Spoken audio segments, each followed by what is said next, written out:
Hi everybody, this is Dr. Chokir Ahmed, and today I would like to just talk a little bit about scars, a brief introduction into what causes scars, what are scars, different types of scars, and the types of treatment that are available. Scars basically are a reminder of our body's remarkable ability to heal itself after an injury, after inflammation, after disease. Various factors can influence scar formation, such as the wound depth, the location, the skin type, and the genetics of the person. The deeper the wounds are, the more pronounced the scars will be.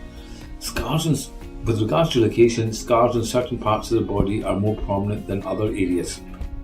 Also, different skin types scar differently, and what we tend to have is darker skin types have a higher tendency for something that's known as keloid scars. And individual genetic factors can also influence scar formation. Now let's take a look at the different types of scars that there are. There are hypertrophic scars, there are keloid scars, there are atrophic scars, there are contracture scars, and there are also stretch marks.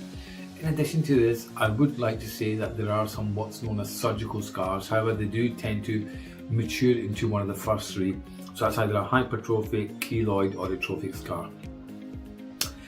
A hypertrophic scar, these may be raised and either red or dark in colour. They form when the body produces too much collagen during the healing process. A keloid scar is very similar to a hypertrophic scar, except that it extends beyond the scar margins. Atrophic scars, these are deep, sunken scars into the skin and are usually produced after conditions such as acne. And we will talk a bit more about the different types of scars that we have in acne. There's contracture scars. And these occur when the skin is pulled together, leading to tightness and restricted movement in that area. They're quite common in burn victims. And finally, we have stretch marks, and this is usually formed when the skin is stretching rapidly, such as during pregnancy or rapid weight gain. Another way of describing scars is actually the physical appearance of the scars.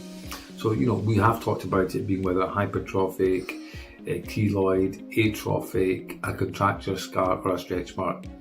However, when we look at appearance, sometimes the appearance of the scar can also give an indication. So we can have surgical scars, we can have ice pick scars, we can have rolling scars, and we can have box scars. And an ideal treatment for scars involves techniques that involve managing the different presentation and the appearance of the scars and the different shapes of the scars. The different types of treatment that are available for scarring include the use of different types of devices.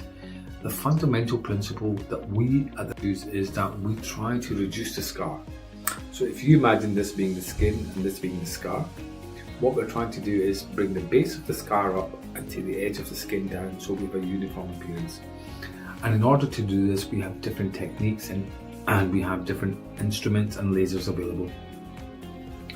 We have fractional CO2 lasers, we have fractional erbium YAG lasers, we have radio frequency microneedling machines, we have the plexer machine, the plexer device, and we also have, we use TCA peels. Fractional CO2 laser treatment targets the water molecules in the skin and vaporizes damaged tissue, stimulating collagen production.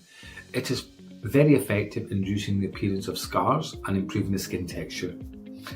The fractional erbium YAG laser is very similar to a CO2 laser, but I tend to find it seems to be far better in superficial scars and dealing with pigmentation and colour irregularities. Radiofrequency microneedling is a great procedure, and it combines radiofrequency energy with microneedling to stimulate collagen production and remodel scar tissue. It is very effective for treating acne scars, stretch marks, and deep scars that have fibrous adhesions. There are different types of radiofrequency microneedling machines on the market. We can also use TCA peels to exfoliate the skin and stimulate collagen production, and also to help treat pigmentation and colour irregularities. Finally, we also use subcision. And subcision is used where you have a scar which has adhesions underneath it, pulling it down to the underlying tissues, and we're able to go in after applying local anaesthetic with a needle and to release these adhesions to lift the tissue back up again. So a combination of these therapies is what delivers a successful treatment. While scars may never fully disappear, The advanced treatments we offer will give you a significant scar reduction, but the most important thing is, are you seeing somebody who is qualified and experienced in scar management? Thank you very much for watching us. We look forward to welcoming you, seeing you, and being able to help you. Thank you.